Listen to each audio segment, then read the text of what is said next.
UN Sustainable Development Goals. Okay, we have one more question from our participant online.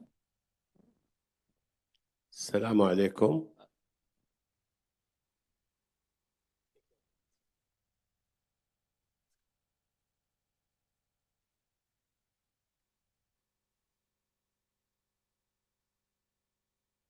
السلام عليكم، مساكم الله بالخير جميعا.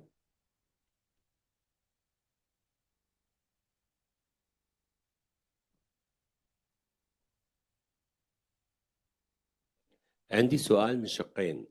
الشق الأول من السؤال، قطر ودول الخليج تعاني من تحلية المياه، أنه يعاد للبحر المياه الناتج المياه المحلاة أملاح تؤثر جدا على الحياة البحرية وعلى البيئة البحرية.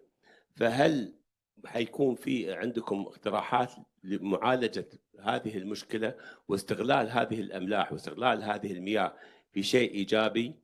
الشق الثاني من السؤال، الآن تتطور أساليب للمحافظة على البيئة والمحافظة على الطبيعة والمحافظة، يعني صار يستغنى عن البلاستيك. الآن نشوف كثير من المحلات والسوبر ماركات والأسواق صارت تستبدل البلاستيك بالورقي.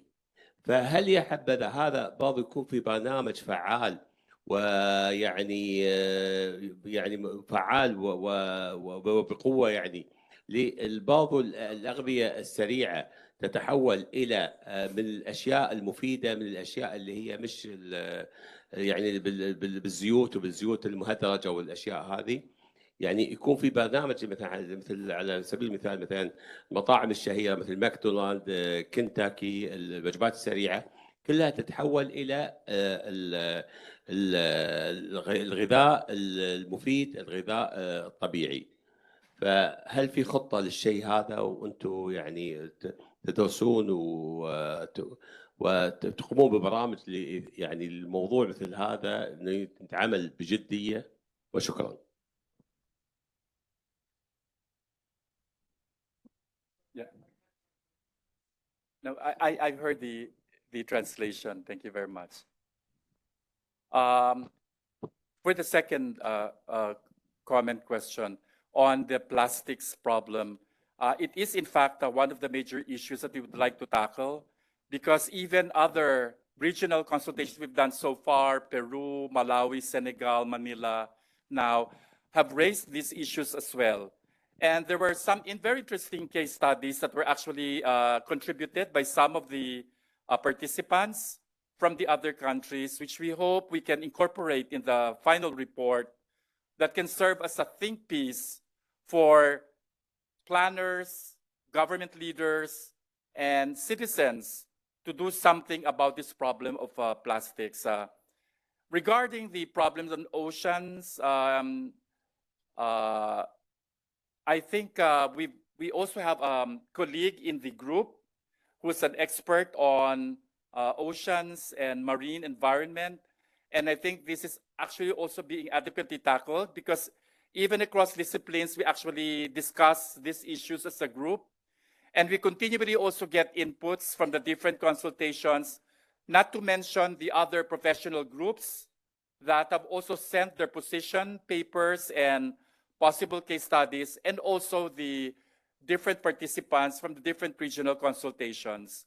So we hope to give you details of this at some point when we've actually finalized the report and consolidated all of the evidence and all of the experiences, best practices, case studies that we actually have received from different sectors.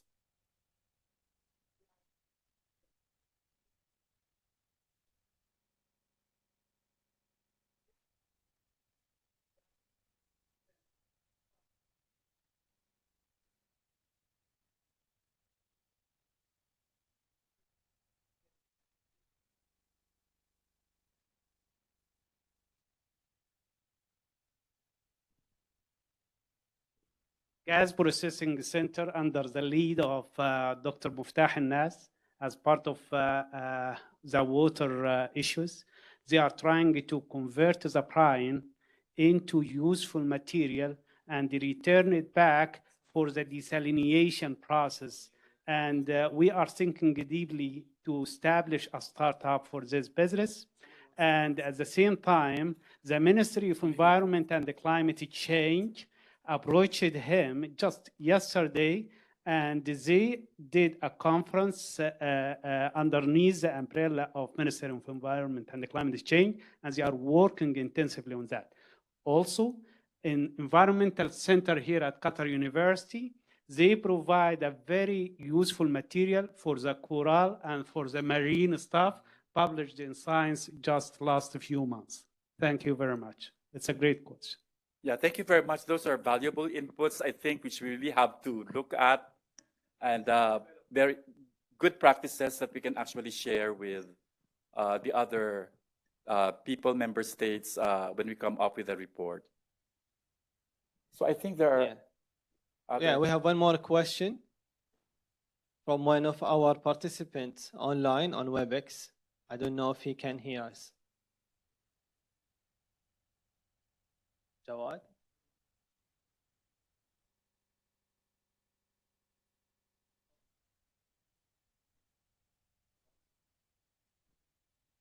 Ustad Jawad Hassan.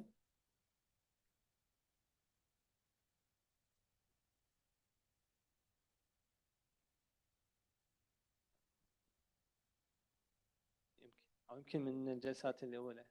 I think we have. Yeah. I think we'll go ahead to the next speaker. Thank you very much. Thank you very much.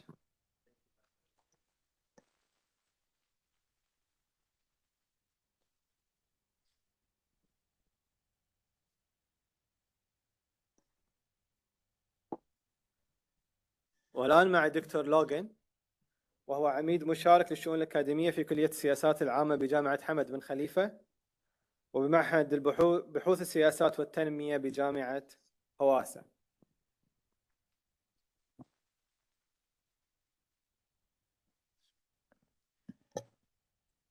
I know that lunch began 15 minutes ago, so I will just give us a few bits of food for thought briefly, and then we'll have food for nutrition afterwards. So in my benefit, most of the speakers that came before me covered many of the points that I wanted to cover.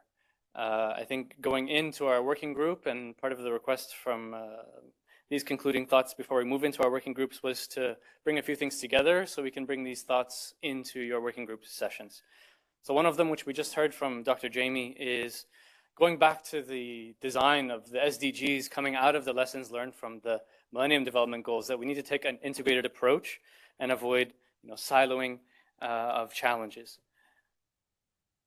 So I won't repeat what was said, but just to emphasize the critical nature of taking a coherent and synergistic approach to our cross-disciplinary work and cross-sectoral work. We heard great presentation on the economic aspects from a real economist, from Dr. Ahmed, so I won't repeat some of the challenges we're facing in the economic space. We heard from Dr. Ibrahim and a comment from Dr. Wali about the geopolitical challenges that we're facing. I won't repeat those. On the social political space, we heard from Dr. Benjamin about labor, about inequality, and so forth. Maybe one thing that I'll add, which wasn't emphasized much in our discussion, but I think we need to go back, not only look at the symptoms or the outcomes of some of these challenges, but at the roots, and rethink our purpose and our value, our objectives, our motivation. Why are we doing all of these things? We've been pushed, many people are driven by the existential threat, but that's not always the best motivator. It can also be quite depressing. So I think we need to rethink how we engage with different communities, civil societies, students, and so on. So we rethink our values and our purpose and our motivation, why we're doing all of this, to bring everyone together in when we're working. The environmental was covered by many, but just to reemphasize, we've got many experts here for the region. Many of our coastal cities, Dr. Laurent is somewhere here focusing on sea level rise. Many of our coastal cities in the region will be affected by this, as well as temperature, biodiversity loss, air quality issues, which we've heard about, waste management issues. We've heard about public health issues, so a lot of challenges. But I'll mention three areas that I thought we, as we think about inputs from our region for the world, and for the world for reflecting back on our region, we're at the university staff and researchers, academics, professors, we like to say we need more evidence and we need more data. Of course, we would love to have more evidence and more data, but we need to utilize what we have and maybe rethink the types of evidence questions we need to be asking for action, as we heard from our friend from Senegal, whose name I didn't catch. So what type of evidence for action do we need? I think here in the state of Qatar and the region, we've done very well in monitoring activities, monitoring outputs, and maybe not as well as we could be doing in monitoring impact and benefit realization. We've done lots of pilot projects, lots of activities, great laws, great strategies, great policies being put in place. But how well are they doing? Are we following up the implementation cycle? And when we have limited resources, limited capacity, limited time, do we have the evidence we need to know which ones to scale and which ones could be sunsetted and put forward? The second thing I'll emphasize as my takeaway point, which we heard a little bit from Dr. Jamie, is localization. Yes, we need to learn from best practices from the reports, but we also need to see how these best practices can be turned into best fit here for Qatar, here for the region, and turn that to my third point, which is prioritization. The risks, the hazards, the challenges, the opportunities are varied across our region and across the world. So I think we have, as researchers and working with policymakers, a need to help in the prioritization of agendas. If you take any issue, we take waste management, we've been hearing a lot about plastics. If you look to the waste management literature just about Qatar, you will have more than 100 recommendations going towards policymakers. If you put yourself in their shoes, it's difficult to know which of these recommendations should we act on first. And I think that's part of the risk and hazard prioritization, as well as looking at benefit and time horizons, that we can make a great contribution in partnership with our government implementers and funders and so on. So with this, we can take the many pilots that we have in an evidence-based way or an evidence-influenced way or evidence-informed way to scale. And with that, I will close. Hope to speak with all of you very soon, and I will turn it over so we can enjoy our lunch. Thank you.